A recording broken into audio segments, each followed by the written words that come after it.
Um, I'm Eric, I'm Will. and we are going to facilitate a conversation about tour flow. We want a lot of participation out of you so we can answer as many questions about how tour should flow and get all the ideas flowing so everyone can contribute and feel like they're learning from others and not just us. So we're going to go through the normal 9 days of tour, and I want to know what you expect to think each day is kind of focusing on. So day one, what do you think are the things that you should be focusing on getting out of participants on your bus, and also people, like what day one is important day one to do? You gotta get names, you gotta make them laugh and feel comfortable. That's all that Like set the pace, set the energy high at the beginning so they know it's gonna be, go, go, go, and don't lag around. Get everyone really well acquainted with each other right off the bat. Any? Yeah. I think getting people used to icebreakers and being comfortable interacting in situations that they might not otherwise be comfortable in. When you're packing the bus the first day, you should have a high energy, be super excited to see them, and because most of them will be waking up and be definitely so tired, but you need to put on this face like, who's excited? It's spring break, like this is gonna be a great trip. You should be excited even though if you're about to fall asleep in 10 minutes the second you're on that bus. I would say a good thing to try to do is since you have the participants' names, when they are arriving, try to start even addressing them by their name ahead of time if you have pictures and know who they are.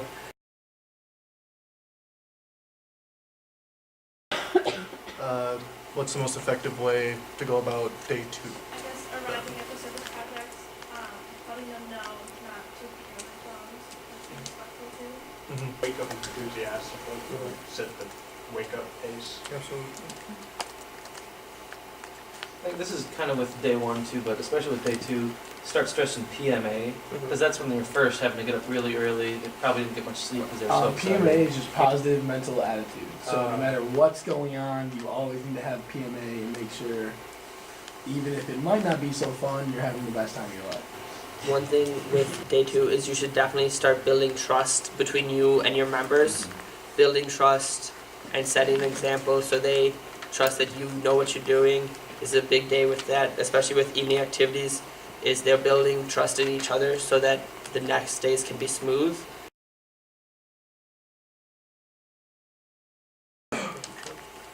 Now, what do you think is important for day 3, and what are the goals of day 3 on tour?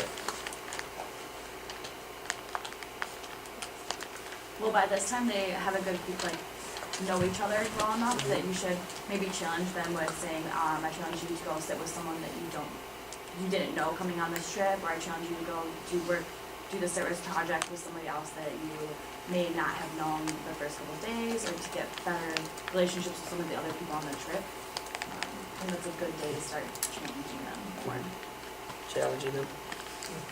I think day 3 is a good day to start feeling out kind of a group identity rather than just a bunch of students working individually. Start getting together as a bus and getting that feeling of teamwork and appreciation of each other together, and a song for each other, or signs for each other, different games. I was just curious, what are the feelings about yarn? Has anyone done yarn on day 4 as opposed to day 3, or yes?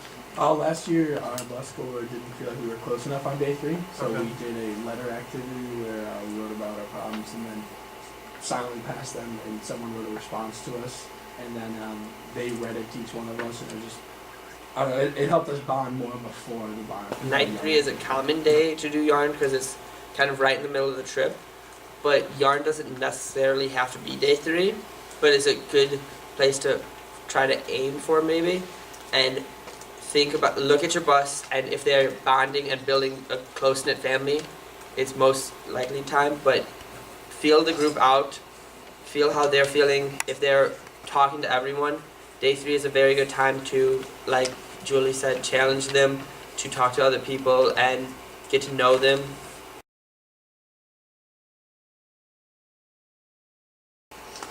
What's important for day 4? Are there any like high energy games that you wait to play until day 4?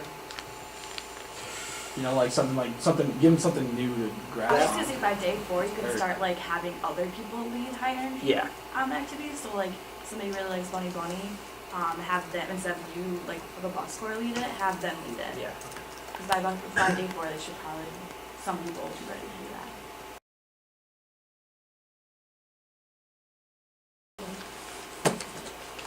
Okay, night 5 or day 5? Go for it. Keep the energy up, especially that morning. That's Mhm. I think the roughest morning. Why is that? Because by that time they want to stay up late with their friends. They make really great relationships.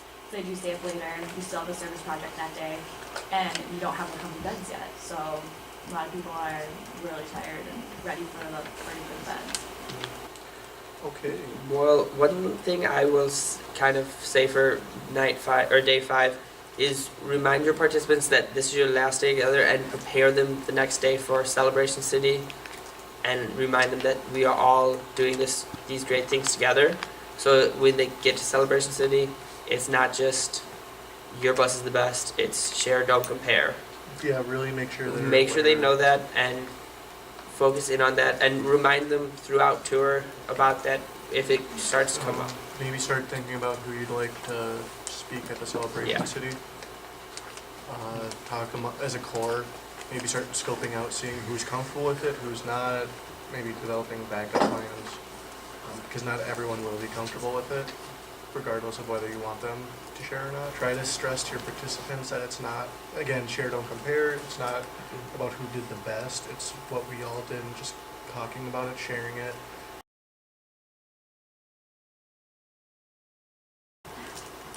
Day 6. Does anyone have questions about that? I would say just continue to encourage them to work hard during service projects, because I know at that point you're with all the other buses and everyone wants to share stories and stuff, but just remind them that during service time to stay focused on service and work together. And all that kind of stuff. I guess just before this, I think that's the day we do the bus songs. It depends on your connect or Celebration City, but it's the day that you will be finalizing your bus song.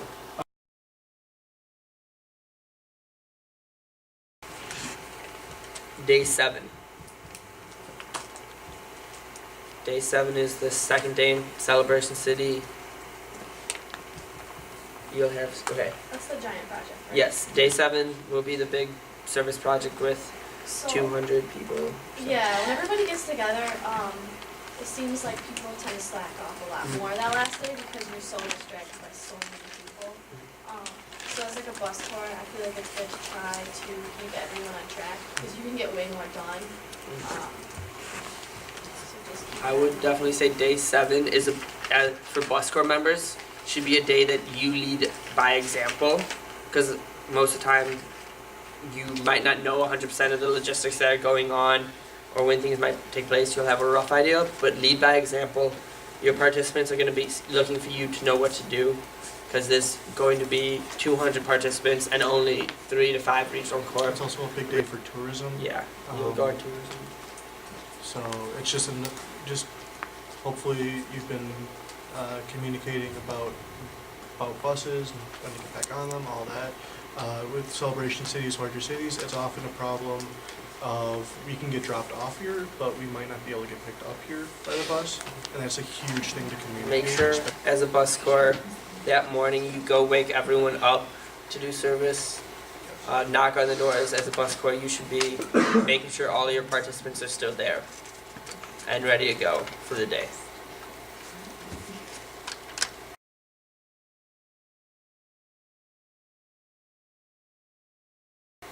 Day 8. How does everyone feel about day 8? This is the long drive to Connection City day.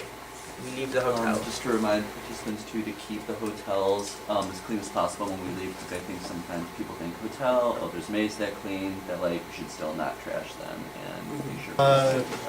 Well, most buses will have like a Yeah Buddy bag with, you put your name on it, you put it on like the window of the bus, and we encourage everyone to write a Yeah Buddy for Most everyone. buses Okay. do some kind of activity. Like thank you circles are activities that have been done. if someone hasn't completed candlelight, this is a time you can do it. 40 items, Yeah, self-portrait, which is the self-portrait. activity. If you do have activities, keep them smaller if possible, especially if there's not a lot of space, and be accommodating for everyone in Connection City, because there's a lot of people staying in one church or one YMCA.